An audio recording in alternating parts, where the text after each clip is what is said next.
Now, we've talked about America's 250th birthday. That celebration is coming up shortly, and I'm really excited about some of the patriotic things that are going to be happening. But there's a specific thing that to me is just as American as it gets, and I am excited to get our next guest on here to talk about the bald eagle. Is there anything cooler or more majestic than seeing a soaring bald eagle? And my mind is blown. Like late 1980s, early 1990s, Annie sitting in a classroom learning about the nation's bird, the bald eagle, knowing that it was in danger, that it was going to go extinct, or maybe going up the river road in Grafton or Alton or whatever, and going to maybe hopefully spot a bald eagle. Now I'm driving down 5570 coming into St. Louis from Illinois every day. And I know where the bald eagle nest is. And there are several on my way to work. And I just am so excited about that. And I just think it's incredible that we've come so far in so much time. So I thought, let's get an expert on who can talk to us about the bald eagle.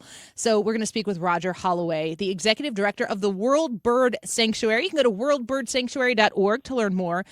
Thanks for coming on with us today, Roger. It's a pleasure to have you on our show.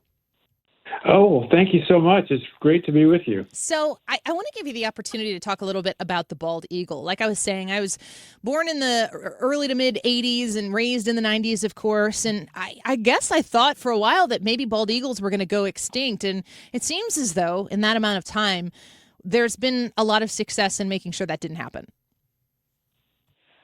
You are exactly right. There has been a lot of success. And it came about from a couple of different ways, really more than a couple. I think number one is since bald eagles being our national symbol were then a highly endangered bird of prey in the early 1970s, it really drew a lot of attention to not just the bird itself, but to the conditions of the environment that were affecting it. So in short, we got our act together and made it a cleaner place for them. Got rid of the DDT insecticide that was causing so many reproductive problems with the bald eagle and other birds of prey. So that made a huge difference. Captive breeding and release and reintroduction and relocation of young eagles to the wild where they had been depleted made a big difference. And really, from that point on, public awareness just really increased to the positive, and the appreciation was renewed and grew. And that also helped. That awareness and love really helped a lot, too. Can you talk? I don't know how much you are familiar with why the bald eagle became the national symbol that it is for the United States. I'm reading on the Audubon.org website that the bald eagle is the only eagle species found solely in North America, ranging from Canada to northern Mexico. But this species really is special to and specific to our area. Yeah, the bald eagle is unique to North America, so that made it a good symbol.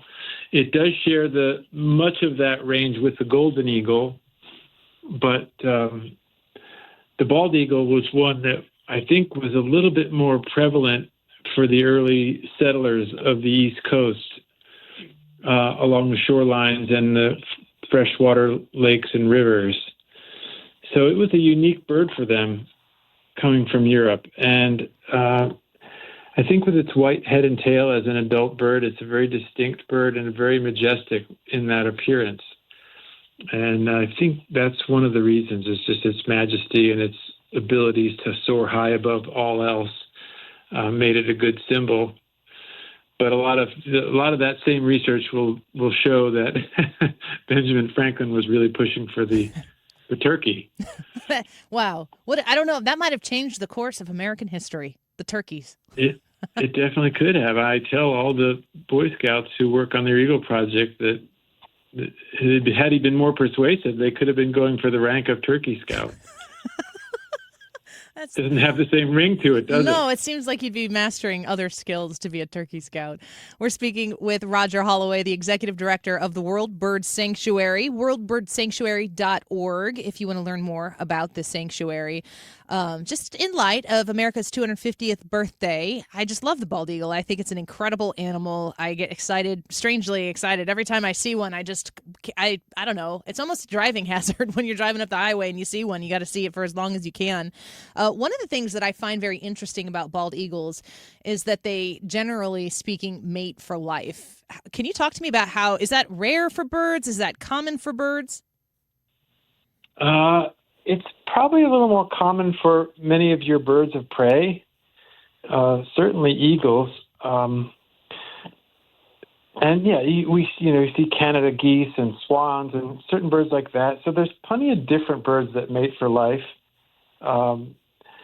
It's kind of surprising sometimes with birds of prey because we see them as oftentimes individual birds outside of their breeding season, especially. They're solitary. They don't really hang out together or tightly with their mate necessarily.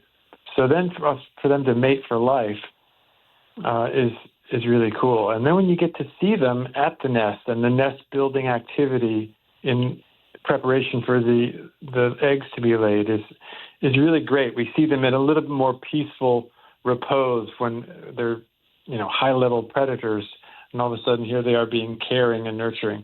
Mm. Roger Holloway speaking with us, the executive director of the World Bird Sanctuary. Is the eagle, in comparative nature to other birds that are similar to them or whatever, are they intelligent? Are they extremely intelligent? How do eagles rank in the animal kingdom as far as being smart about how they go about their business? Yeah, that's a great question.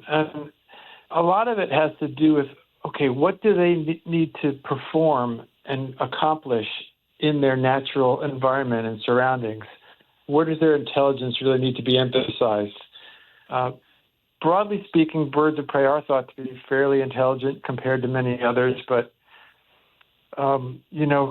throwing a blanket statement at it, scientists are finding new signs of intelligence in birds all the time as far as memory and just how they go about their business. But birds of prey are thought to be really, on the average, pretty intelligent and very adept at using their senses, their keen eyesight, their strength. They learn how to approach prey at an angle and to stay out of sight until the last second, so they can use those sharp talons and strong feet to grab it unsuspectingly.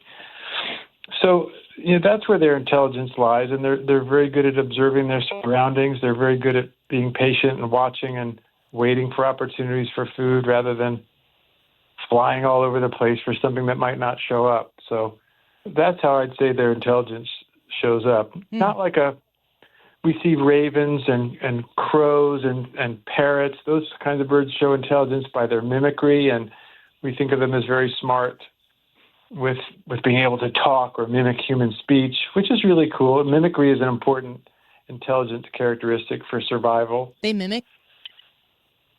Yeah, your ravens and crows, the corvid family, and parrots, we know, would probably want a cracker, the age-old. But they learn to mimic sounds in their natural environments in the jungle for the parrots. They mimic sounds of other animals to throw off predators. So that's where a lot of that comes from. It all ties back to natural behaviors. Yeah, I'm reading on this Audubon .org article on eagles that it says that eagles hold the Guinness World Record for the largest bird nest.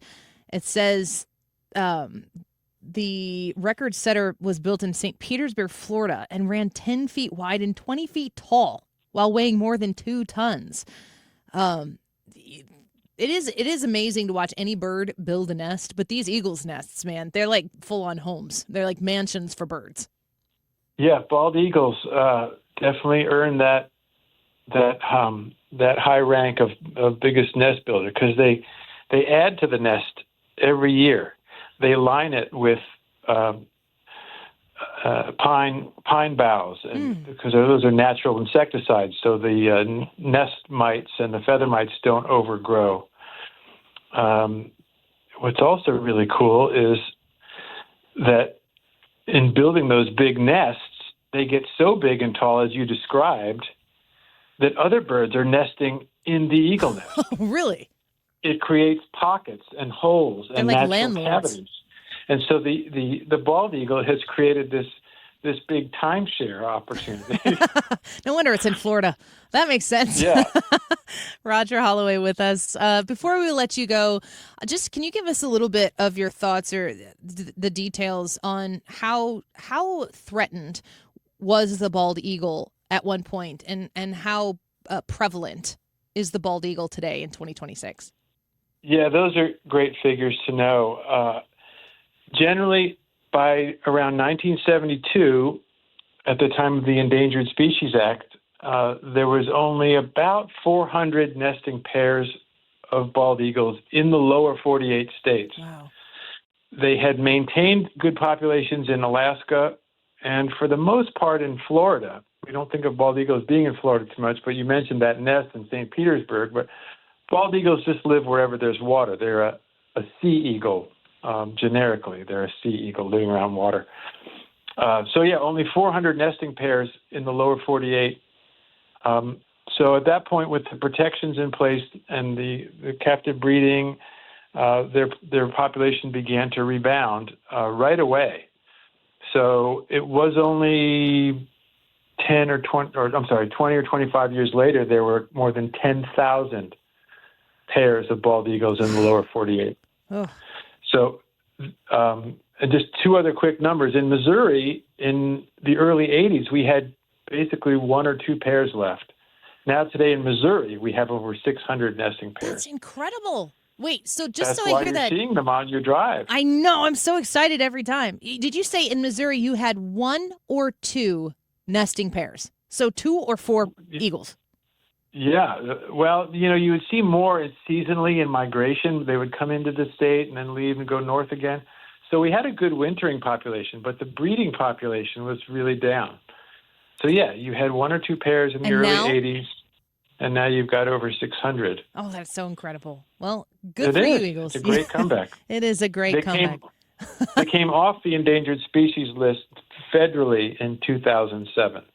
That's so incredible. Well, thank you for giving us some of this factual information regarding the bald eagle. I love them. I know a lot of people feel a little extra patriotic when you see a bald eagle, as we should, because it's an incredible one of God's creatures, and just getting the facts and everything behind it. Really grateful for that. Roger, before we let you go, can you talk just quickly about the World Bird Sanctuary where you work?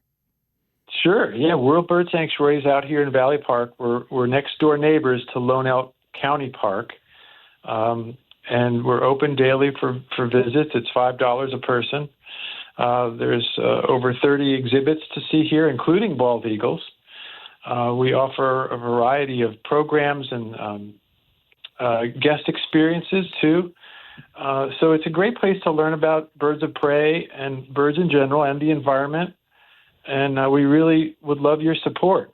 We get most of our money through donations and contributions, and we would just love to have more interest. And I'm happy to answer any questions people have. And yeah, just love to have visitors and earn more supporters and with our mission. Well, people can go to worldbirdsanctuary.org, go visit and learn a little bit about this. If it's something you're passionate about, maybe throw some support their way. And like you said, go visit, right?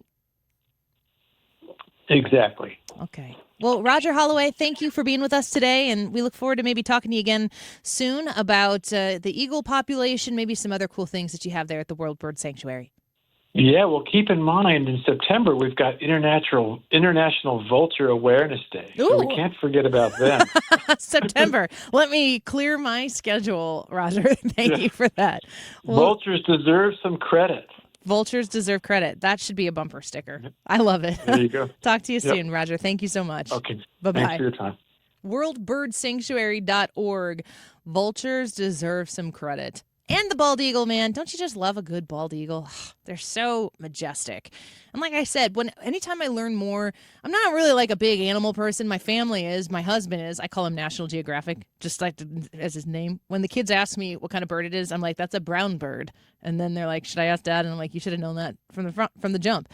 But when you learn about these creatures and how they live, how they produce for themselves, and it's just an incredible, for me, it's an incredible example of God's great creation. And I love learning about the bald eagle.